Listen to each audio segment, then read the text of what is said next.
SeaWorld está vigilando de cerca a una orca acusada de matar a un entrenador. Durante una década, ella dominó las aguas, una entrenadora de orcas cuya habilidad la convirtió en una leyenda. Con solo una mirada, podía comandar al cazador más temido del océano. Había ganado la confianza de un depredador que podría acabar con ella en segundos. Pero bajo el brillante sol de junio, ante cientos de ojos, esa confianza se quebró.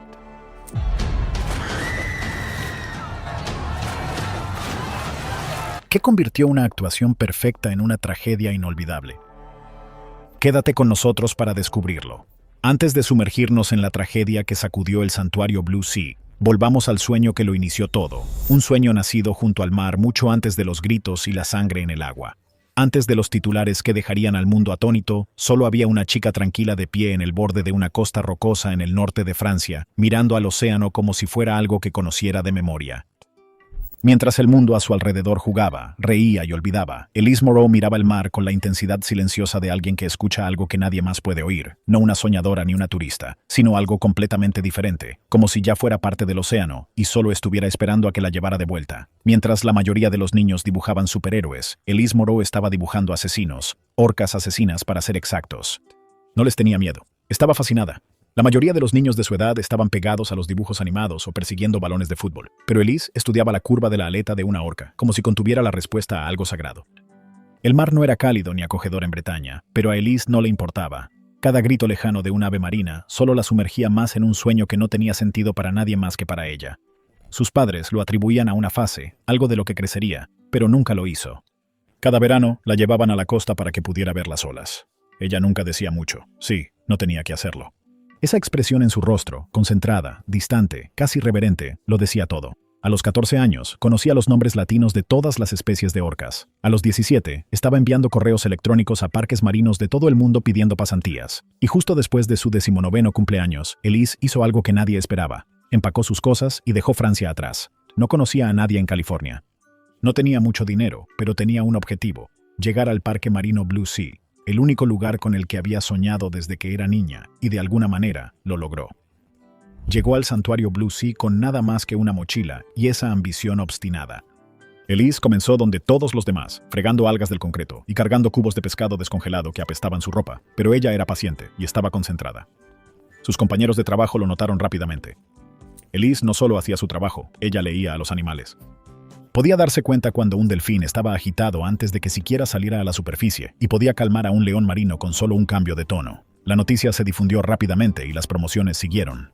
En pocos meses estaba trabajando directamente con las orcas, los gigantes que antes solo había dibujado. Pero Elise no buscaba aplausos, buscaba algo más profundo. Y luego conoció a Kayla, la orca estrella de Blue Sea, enorme, majestuosa, impredecible. Su conexión fue inmediata, casi inquietante. Elise lo llamó un vínculo. Otros susurraban una palabra diferente: obsesión.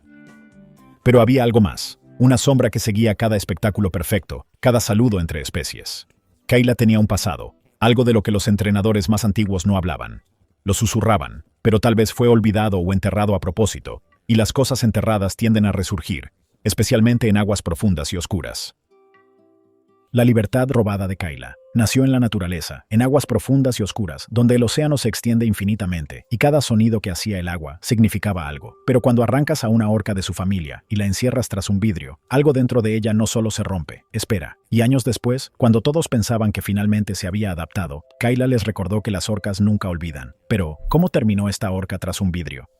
Retrocedamos el reloj hasta 1995 frente a la península de Kamchatka, en Rusia. En algún lugar bajo ese oleaje gris, Kayla, una joven orca de apenas 5 años, se deslizaba por el agua junto a su madre, con su familia cerca. Cazaban juntos, nadaban juntos y hablaban en un lenguaje construido a lo largo de generaciones. Y luego se rompió. Lanchas rápidas irrumpieron a través de las olas, cortando el mar como cuchillas. Las redes explotaron en el agua, muros de nylon cerrándose con una velocidad aterradora. La manada de Kayla se dispersó. Intentó seguir el grito de su madre, pero el sonido fue tragado por el caos, con motores rugiendo y hombres gritando. Kayla luchó por liberarse, su cuerpo ágil retorciéndose en pánico, pero las cuerdas se apretaron más. Y luego vino la aguja, seguida de oscuridad y silencio. Cuando despertó, el mundo era una jungla de concreto. Su océano había desaparecido y su familia también. Durante años, Kayla fue trasladada entre tanques de retención como un artículo de inventario, paredes de metal, bombas resonantes y agua que no se movía. Los entrenadores la etiquetaron como difícil, Rechazaba la comida, golpeaba su cola contra las paredes del tanque con tanta fuerza que agrietaba el revestimiento. Ella mordía las manos que se acercaban demasiado. No era rebeldía, era dolor, y el dolor tiene memoria. Para cuando Blue Sea la consiguió, Kayla tenía 12 años y era enorme, 16 pies de músculo y misterio. La multitud veía belleza, los entrenadores veían una estrella. Pero Kayla, ella veía una jaula. Y detrás de esos ojos negros profundos, algo nunca se asentó. Ni los elogios, ni los silbidos, ni los aplausos, ni el foco. La llamaban un gigante gentil, pero incluso los gigantes pueden romperse. Las orcas no olvidan. Sus mentes están construidas como las nuestras, conectadas para la familia, para la emoción y a veces para la venganza. En la naturaleza, Kayla habría permanecido con su madre por el resto de su vida, pero aquí daba vueltas en un tanque apenas 4 veces su longitud. Su aleta dorsal se doblaba como una bandera a media asta, y aún así nadie realmente hablaba de lo que le habían quitado, pero Kayla recordaba. Y esa memoria, ese instinto enterrado bajo la superficie, estaba a punto de enfrentarse cara a cara con la única mujer que creía que podía controlarlo, Elise Moreau, y por un tiempo, ella creyó que Kayla la amaba de vuelta, un vínculo más allá del tanque. Algunas conexiones son difíciles de explicar, tan profundas, tan inquebrantables que parecen pertenecer a otro mundo. Elise Moreau tenía una de esas con Kayla, y durante años fue su mayor fortaleza, hasta el día en que se convirtió en su mayor error. Antes de que llegaran las multitudes, antes de la música y los aplausos, Elise se paraba al borde del agua en la niebla de la mañana, a veces descalza, a veces con un cuaderno de bocetos doblado bajo el brazo, simplemente hablando de esa manera tranquila y constante que tenía.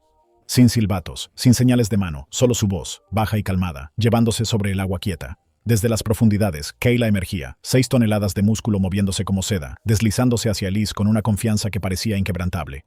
Para cualquiera que mirara, era como ver a 2 viejos amigos que no necesitaban palabras. Para los de afuera, parecía magia, como si Kayla pudiera escuchar sus pensamientos, y tal vez eso era lo que asustaba a los demás, porque Elise realmente creía que se entendían más allá de las señales de entrenamiento y las recompensas de comida. Para Elise, Kayla no era una intérprete, era una compañera.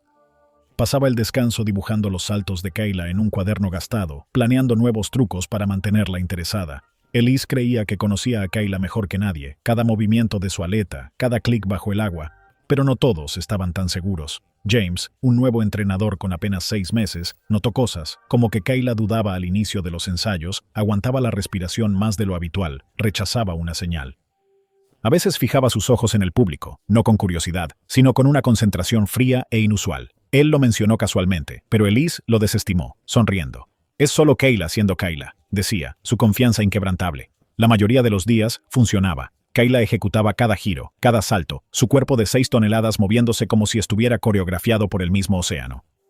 Luego llegó el día en que Kayla se dislocó la mandíbula durante un ensayo en seco, un chasquido rápido y agresivo bajo el agua. Los entrenadores conocían ese sonido. No era lindo, no era juguetón. Era una advertencia. Elise se rió. Solo está siendo picante, dijo.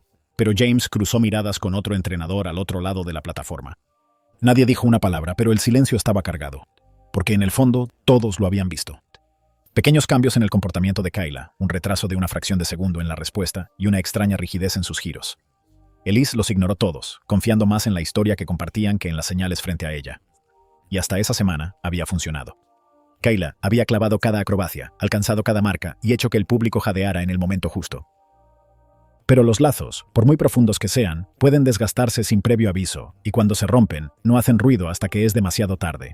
Y ya era demasiado tarde, porque la siguiente señal que dio Elise no solo quedó sin respuesta, desencadenó algo que nadie podría haber predicho. Si esta historia ya te tiene al borde, tómate un segundo para darle al botón de me gusta. El escenario está listo. En el agua, la confianza lo es todo. Durante años, Elise Moreau y Kayla se habían movido como una sola.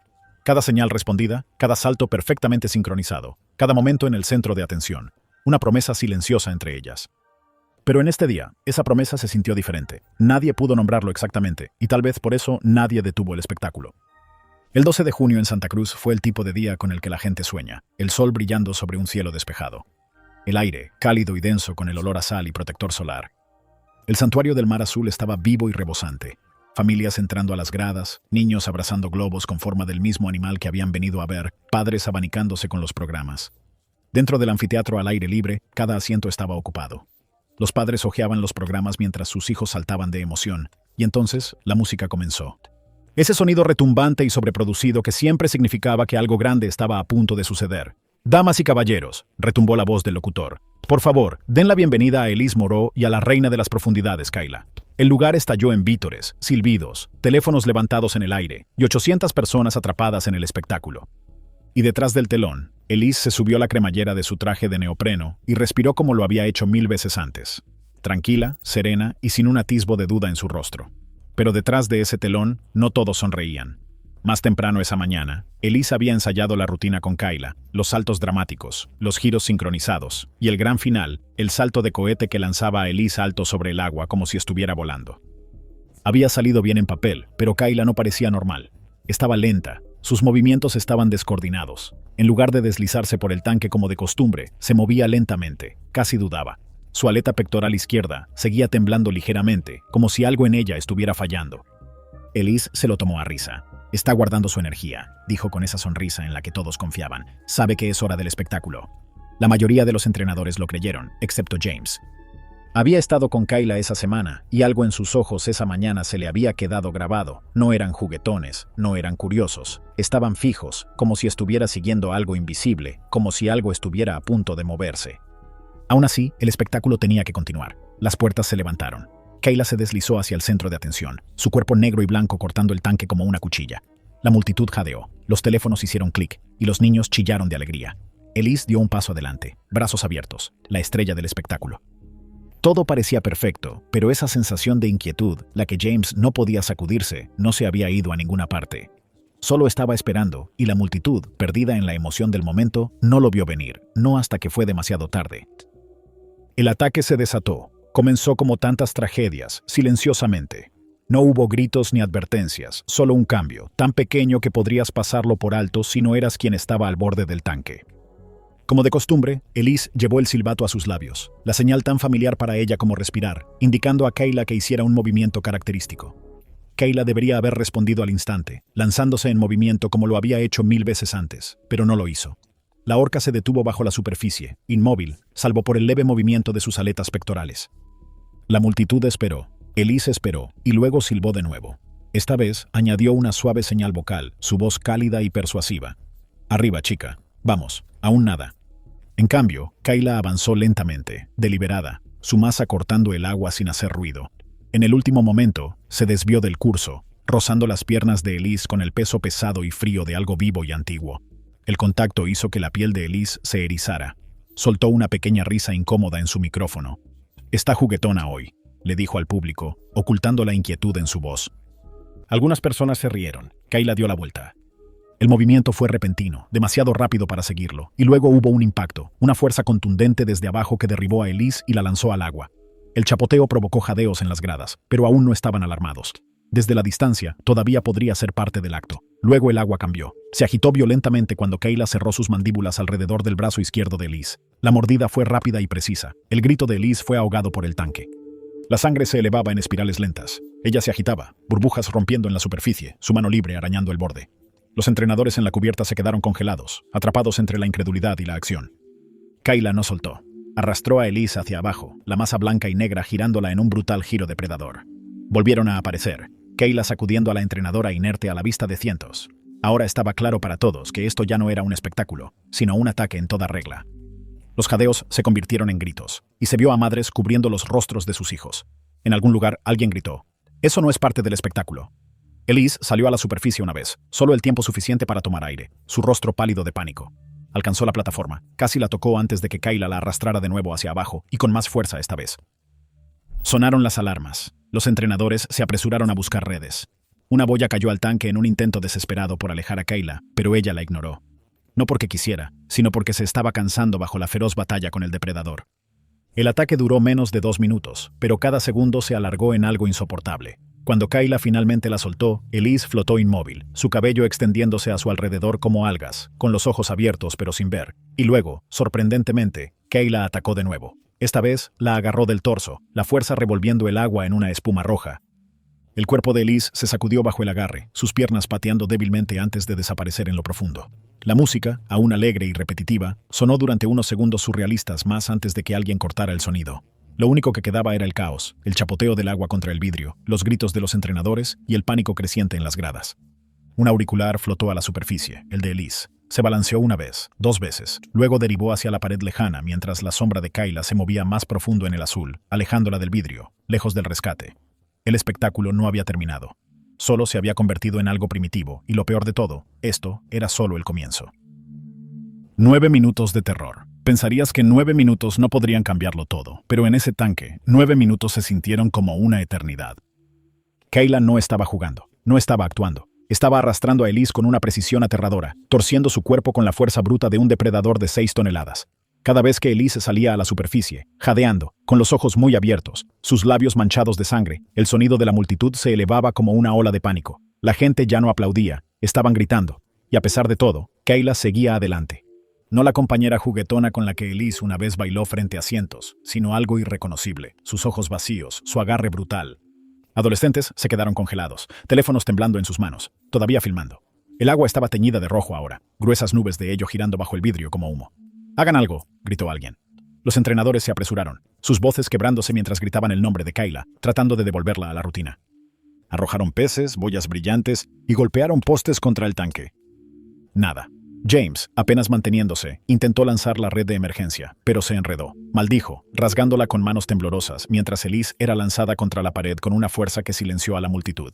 Hubo un sonido nauseabundo, como madera mojada rompiéndose. Elise volvió a salir a la superficie, apenas, con el brazo torcido, su rostro pálido y flácido, la boca tosiendo sangre y sal.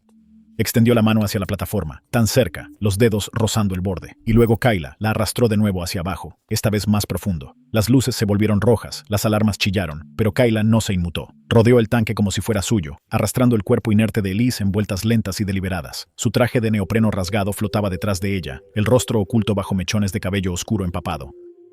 Los buzos dudaron en el borde, divididos entre el entrenamiento y el miedo. Uno por uno, se lanzaron sabiendo muy bien que Kayla podría matar de nuevo en un segundo. La multitud se descontroló.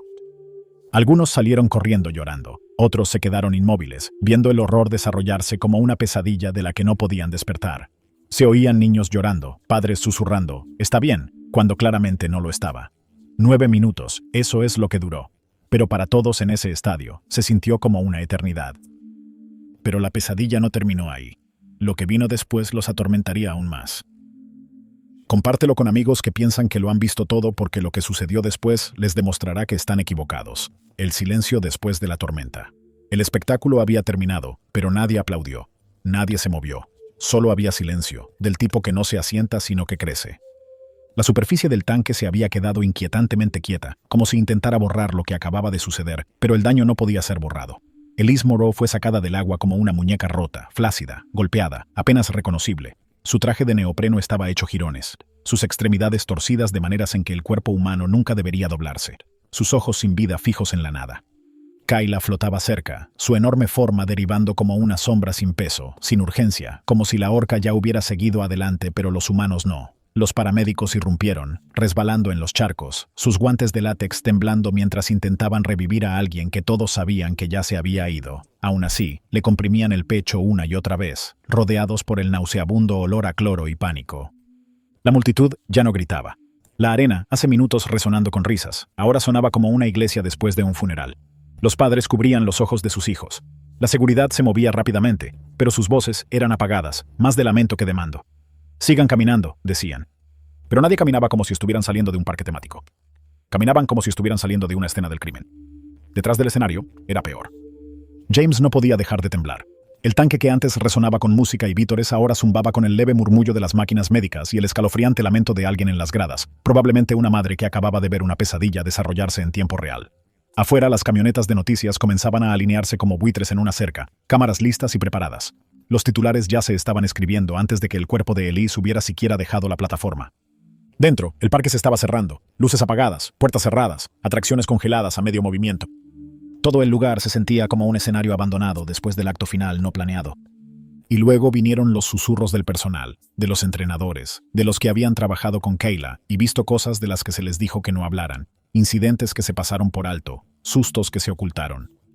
Había habido advertencias, muchas de ellas, pero todas fueron silenciadas porque Elise y Kayla eran el dúo que imprimía dinero para Blue Sea, la cara de cada cartel, el corazón de cada folleto. Ahora, Elise se había ido, y el silencio no era solo duelo, era algo más pesado, era el peso de secretos a punto de explotar. ¿Y esos secretos? Eran verdades enterradas que estaban a punto de salir a la superficie, y esta vez ningún equipo de relaciones públicas podría detenerlas. Un legado que atormenta. Intentaron enterrar la verdad, pero la historia no se quedaría muerta, y tampoco las preguntas. La mañana después de la muerte de Elise, Blue Sea no se sentía como un parque temático, se sentía como una escena del crimen. Las puertas estaban bien cerradas, los guardias de seguridad caminaban con radios pegadas a sus oídos, y una multitud de furgonetas de noticias estacionadas afuera, con antenas parabólicas apuntando como armas. Dentro, el tanque estaba silencioso pero no en paz. Era la misma piscina donde Elise había perdido la vida solo unas horas antes, y ahora no reflejaba nada más que tensión. Ese silencio se rompió rápidamente. Los investigadores federales llegaron temprano, y no estaban solos. Los grupos de derechos de los animales ya se habían enterado de lo que había sucedido. Llegaron con preguntas, y en pocos días descubrieron lo que Blue Sea había pasado años tratando de ocultar. Archivos filtrados comenzaron a aparecer en línea, y lo que revelaron era feo. Kayla no solo había perdido el control, había señales de advertencia, años de ellas, incidentes enterrados en informes rutinarios. Notas sobre embestidas, comportamiento impredecible, momentos en que Kayla chocaba contra las paredes del tanque con suficiente fuerza para sacudir las gradas. Pero nada de eso fue noticia en ese entonces. Todo se archivó como riesgo manejable. Los fanáticos que antes aplaudían a Elise en la zona de salpicaduras ahora inundaban foros y secciones de comentarios, exigiendo saber por qué nadie había intervenido, por qué nadie la había protegido a ella y a su familia. No se contuvieron. Luego vino la demanda. Los padres de Elise presentaron una demanda por muerte injusta, acusando a Blue Sea de ignorar las señales de advertencia y priorizar las ganancias sobre la seguridad. Siguieron protestas. Algunos exigían justicia para Elise, otros exigían libertad para Kayla. Velas alineaban las puertas, carteles escritos a mano ondeaban en la brisa. La multitud coreaba ambos nombres, uno perdido, el otro atrapado. En línea, la indignación solo creció. Las imágenes del ataque se volvieron virales, provocando una reacción global. Las llamadas para cerrar Blue Sea crecieron cada hora. Los legisladores en California intervinieron, acelerando un proyecto de ley que buscaba prohibir por completo las actuaciones de orcas en cautiverio. La reputación antes brillante del parque se apagó casi de la noche a la mañana. Y Kayla no desapareció, pero bien podría haberlo hecho. La trasladaron a un tanque privado, fuera de la vista, aislada de los visitantes. Se ordenó a los entrenadores que mantuvieran su distancia. Su aleta dorsal, antes una curva alta y orgullosa, ahora caía como una bandera a media asta. La muerte de Elise no solo conmocionó al mundo, destrozó la ilusión, la idea de que los animales salvajes podían ser domesticados, enseñados y confiados dentro de una piscina de concreto. Ella amaba profundamente a Kayla, pero ese amor no fue suficiente para anular el instinto o deshacer una vida de cautiverio. Y esto es lo que mantiene a la gente despierta por la noche. Kayla sigue allí, sigue dando vueltas y observando. ¿Se ha terminado o es solo cuestión de tiempo? Deja tus pensamientos en la sección de comentarios. ¿Deberían las orcas como Kayla estar en cautiverio? Suscríbete para más historias impactantes. Gracias por ver. Nos vemos en la próxima.